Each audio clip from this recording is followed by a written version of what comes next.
Critical Role is taking a break right now, so I think it's the perfect time for us to catch up on our Critical Role recaps and reviews. Today, we're continuing the adventure of the Soldier Party with Critical Role Campaign 4, episodes 6 and 7. There were a ton of awesome lore reveals in these episodes, as well as our first real D&D combats. I think there's a lot to learn here. Most importantly, something that I noticed was Brennan is supporting one of my biggest D&D hot takes.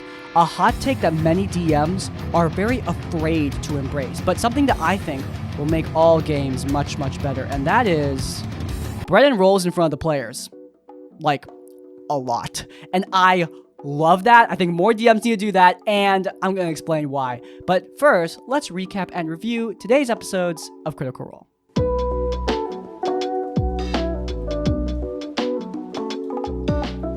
Okay, as always, I'm not giving you the point for point for everything that happened in these episodes. I'm going to be giving you the broad strokes. If you want all the details, go watch the episodes or something, man. I don't know. But anyway, these episodes continued the adventure of the soldiers as they pursued Tayor's brother Sid, as well as the traitor Casimir. They want to rescue the former and kill the latter. They encountered plenty of supernatural lore hints throughout these episodes. We visited our first Fey village in the form of Hawthorne's Glade. We met a hag. We met a little guy with a big head. We met some fun fairy sprites. It was really, really cool. We've always had a Fey presence in Critical Role, but we've never embraced the weird in its totality, and I think Brennan did a great job here with really introducing the Fae as this chaotic, wondrous place where hags and sprites and trents and shambling mounds and all these varied creatures all coalesce together. It was really fun. We also got our first glimpse into the realms of death. The underworld appeared in this episode. We saw plenty of screaming souls, perhaps foreshadowing the fact that maybe, just maybe, killing all the gods was a short-sighted and perhaps bad idea. We also got some fun demon lore in these episodes. Tyranny was forced to steal a dagger against her will, stealing a dagger from one of Cadigan's close allies, which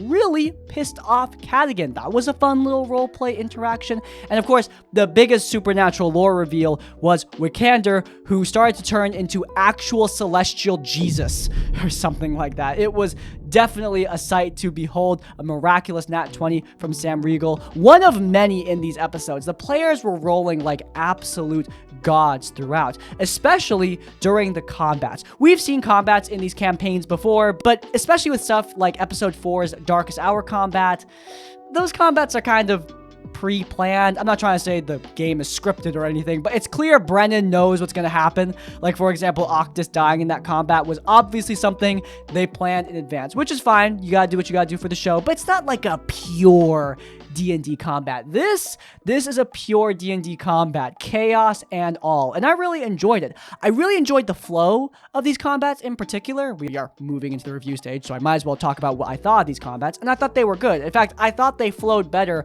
than almost anything we saw during Critical Role campaigns 1, 2, and 3. Not necessarily because Brennan is a better dungeon master, but because he has a much easier task. You see, I think Matt Mercer's fastest paced combats are stuff like the Lorenzo combat, where, spoiler, Molly Mock Tea Leaf met his end.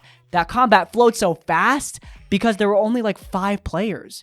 There was a much smaller cast, and it was much easier for Matt to manage. Even subtracting one person from the cast, like when Ashley was gone, made Matt's combats much easier to move through because there's less players. Brennan's only DMing for 5. His combats are naturally going to move faster and be faster paced, and as a viewer, it's very refreshing to see. When Critical Role was expanding the cast to have so many people during Campaign 3, it made the combat so slow, and I'm glad to see here they're embracing smaller casts. It's one of the things about the Westmarch style that I was looking forward to the most. These combats, to be clear, were not necessarily the most revolutionary thing, but just having fewer people made it much easier, for me at least, to follow. As for the roleplay and the world, I really like the locations we visited here. Hawthorne's Glade was a really fun place. I think it is just the picture-perfect image of what I think of when I think of the weird, wacky Fey realms.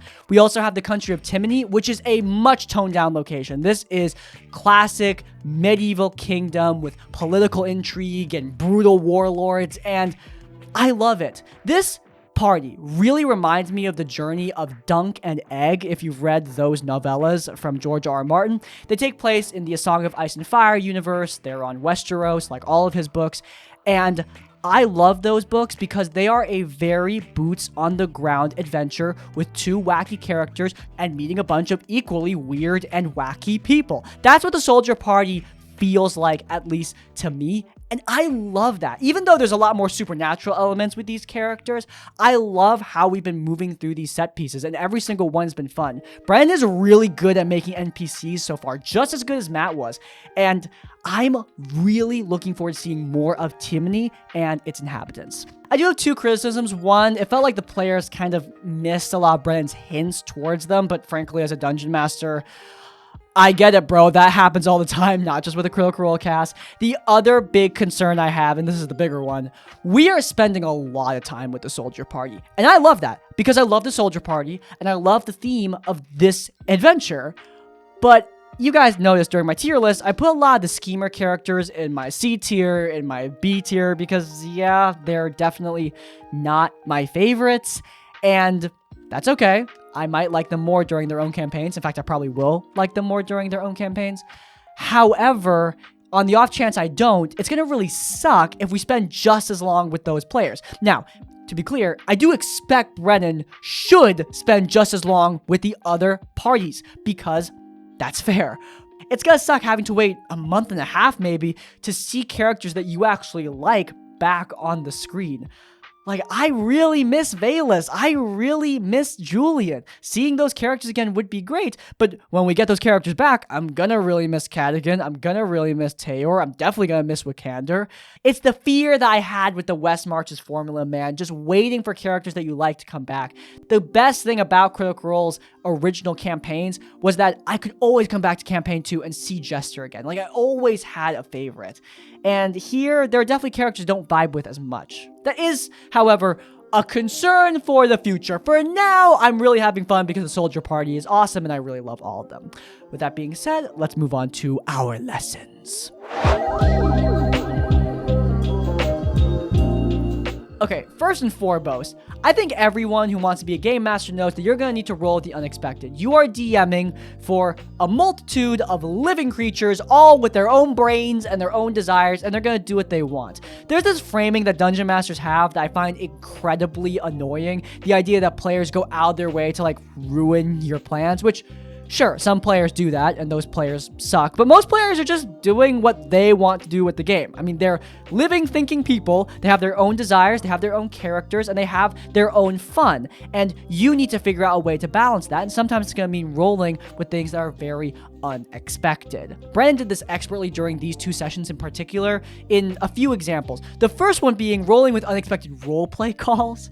There was a really weird moment in the 6th episode of this show where Cadigan, he is returning this sacred knife back to his ally, his friend, after Tyranny stole it. He was so furious at Tyranny for stealing this magical item. It was clearly very precious to this old man, and Cadigan sent his wolf buddy to go give the knife back. And that seemed like a very obvious move, and that was a really wholesome roleplay moment. Brennan, in response to this, he gave Cadigan a letter thanking him for his kindness. This was not unexpected. What was unexpected was in the middle of Brennan reading this letter, thanking Cadigan for returning the knife, Cadigan's player just says, JK, I actually didn't return the knife. I broke it in half and gave that guy the hilt.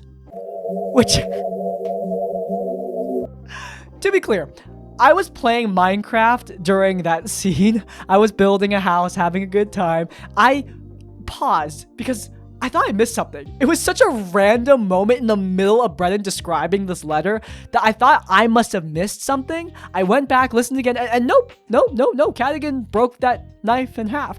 To be clear, as a DM, I would not have allowed this because, one, the knife is a magical item. You broke it in half just, like, what, off screen? Also, you already told me you returned the knife. You can't, like, take backsies on this. I'm pretty sure Cadigan wants to turn the knife into some kind of arrow or maybe repurpose it into a tool. But to say the least, it was a very unexpected moment. Brennan, however, handles it well. Whatever he thought that roleplay interaction, he changed up the letter. The letter went from thanking Cadigan for returning the knife to saying, hey, I hope the knife serves you very well. It was definitely an awkward pivot, but it still really, really worked even as a viewer. And I'm sure as a player, it felt natural. Brennan did a good job there. But that's not the only thing you got to roll with as a dungeon master. I mean, player choices are one thing, but you got another rogue agent at the table, and that is the dice rolls. Brennan had to deal with some wild dice luck. Sam Riegel's character, Wikander, has been rolling like non-stop natural 20s, man. It has been wild. And one of those big epic rolls was when Wikander essentially turned himself into Jesus. He was trying to proclaim his religion to the people of Hawthorne's Glade, and he rolled very well to do that. Turns to you and goes,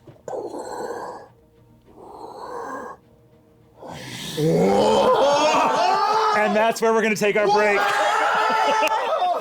You just became I think I'm a god. I think I'm a god. Gully! Brennan managed to adapt to this. You see, it's very clear the angle Brennan is taking with the Candescent Creed and Wikander's backstory. This religion is fake, they're a false faith, they are the bad guys. However, Sam Riegel, Wikander's player, might be taking it in a different direction. We don't know yet, obviously the story is not done, but it looks like there may be some legitimacy to this faith. Clearly something that deviates from Brennan's plan of having them just be false. However, when Sam Riegel rolled really well, Brennan didn't resist this. He didn't stubbornly stick to his plot and say, no, these are the bad guys, you're working for the bad guys, this religion is false, you can't do that. No. Brennan actually leaned into it and decided, hey, maybe we're going to be taking this into a different direction. He actually had already kind of established the seeds of this. There was a throwaway line a few episodes ago where Wikander's mom was said to truly believe in this faith and teach Wikander about the scriptures and the principles. Brennan actually leaned into that, refocusing it as a bigger part of this story, and I thought that was a really, really good idea. Now, again, I have no idea where this whole Candescent Creed thing is going to go. For all I know, Wikander's going to turn into like a Paul Muad'Dib, Lizan al-Gaib, false idol, and lead people to their deaths. I don't know what he's going to do, but I am very interested to find out, and that is perfect for a Dungeon Master. You should build interest. Nothing should be certain, and you need to be ready to roll with the unexpected. Okay, speaking of, this is the thing that I talked about in the intro. This is my huge, huge hot take. I have stopped rolling behind my DM screen. All of my dice rolls are in front of the players. Basically, I can't fudge. Now, I understand a lot of DMs do not like doing this. They like rolling behind the screen, and I get it. If you are unaware, a lot of DMs kind of keep the possibility open for fudging because they're afraid if they roll a bunch of nat 20s against a low-level party, they'll instantly TPK their party. Or maybe they're afraid they're going to roll a bunch of natural ones as the big bad evil guy, and the fight's going to be really easy. Those kind of things do suck, but I've kind of reframed my mentality when it comes to TTRPGs. Look, I'm trying to have fun with these games too, and if I'm completely certain about everything, if I always have that back door to lie about a dice roll, I don't like that. Like, to be clear, that's not a move I ever took during my games, but I want it to be certain. I want to know that I can't do it. I don't even want the temptation to be there, and that's why I now roll on the screen in front of my players. There's no way out for me. Like, yeah, maybe during my draw steal game, I'll roll a bunch of crits in a row and TPK my party. That's a possibility, and that makes me nervous. And that fear, that drives me. It makes me way more excited to play the game because now I don't know what's gonna happen either. I'm in control of a lot of these elements, but I'm not in control of everything. There's always a point of randomness, and now I need to be able to adapt to that. Having that element of the unknown has made my GMing so much more enjoyable. Not just for my players, but primarily for me. Now, to be clear, Brennan Lee Mulligan is not rolling all his dice in front of the players. He only does it for major dice rolls, which I think is a neat middle ground. If you want to have some rolls be behind the screen, I get that. But rolling in front of the players, it really helps to make your game more thrilling. With 12, he hits you on a 6 or higher. Okay. It's It's a natural 1. Don't act so nonchalant! Actually, Brennan takes a step further than I do in his DMing because he often reveals more information. Like, he'll straight up tell the players, yeah, this enemy, they can TPK you. During the fight at the Wraith Tree, he straight up told Wikander, this enemy can one-shot you. I actually like that. Giving the players that little bit of meta knowledge can build a little bit of out-of-game fear. Kind of reminds me of Baldur's Gate 3 when you're fighting the Elder Brain at the very end of the game puts in front of you a 99 DC, an obviously ridiculous number that would never appear in any normal D&D game, but it communicated that, hey, this thing is really impossibly powerful. Or when you're fighting Ganondorf in Tears of the Kingdom and his health bar just like grows off the screen. I mean, that moment is iconic. Full health. Oh no! Stop growing! It's still going! These sort of meta elements that take advantage of a player's game knowledge, they can actually make your game a lot more fun. We have this idea that we need to immerse ourselves at all times, especially with stuff like Critical Role. We need to be ultra immersive, neglect and downplay the game elements of these games and focus on the story. But that's kind of missing the point. If you're gonna do that, just do like improv dramas together. You're playing a game. Lean into the fact that these are games. Tell your players about the horrible monsters that they're facing, the high DCs that they are going against. It builds up that little bit of out-of-game meta fear that I just love to do. Dice rolls, revealing behind the curtain knowledge, it can really help to make your game more thrilling for you and the players. Final lesson, and this is more of a story lesson for GMs out there. Whiny bad guys. When we're introduced to Casimir, he is not intimidating at all. He is this low-level, crooked bandit. He's a loser, a whiny coward, and his first major scene is literally getting spanked with a sword. Like, butt out in the rain, spanked with a sword. That is insane, bro. It's still a sharpened sword. So his ass is bleeding. He just spanks him with a sword in front of all of his men. Even with the flat, it still ends up cutting, and kicks him hard in the head on the way up. This scene is utterly humiliating, and it's perfect. We often think of villains as something that we need to make intimidating, but a lot of my favorite villains are freaking losers. They're cowards. Joffrey from Game of Thrones, for example, that guy is dangerous. This kid is psychopathic, but at his core, Joffrey is a wimp. He's a coward. We're shown that he's a wimp and a coward very early on in the show. One of his first scenes is getting slapped by his uncle. I can't stand the wailing of women. One word, and I hit you again. I'm telling Mother. That shows us why Joffrey is so dangerous, though. Because he's desperate. He's insecure. He wants to be more than he is, and when given power over people, he tries to make them feel the same pain and humiliation that he feels. That makes him incredibly dangerous. Casimir is the same way. We see his insecurity and his weakness, and then we see that he has power over people. He has warriors that will carry out his commands, and he's holed up in a castle. Yeah, he's a coward, but he's a coward that has some resources, and that can be very, very dangerous. Also, frankly, who doesn't like seeing people like Casimir or Joffrey kick the bucket? I mean, people freaking cheered when Joffrey died.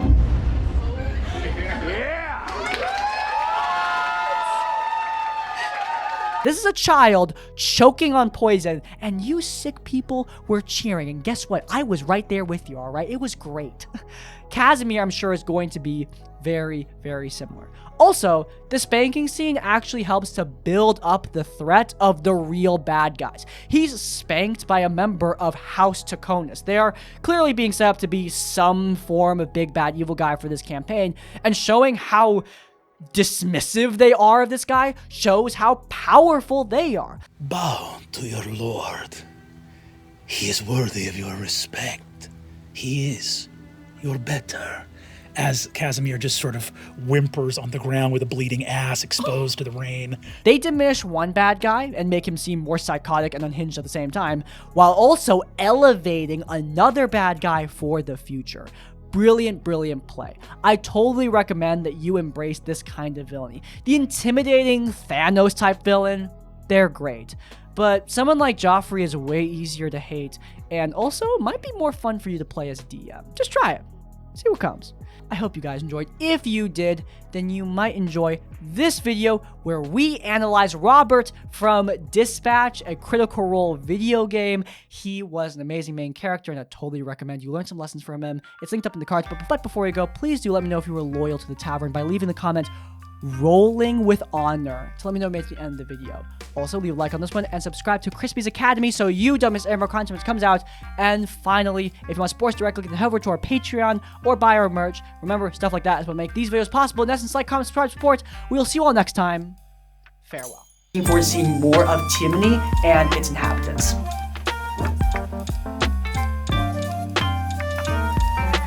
The one criticism I do have two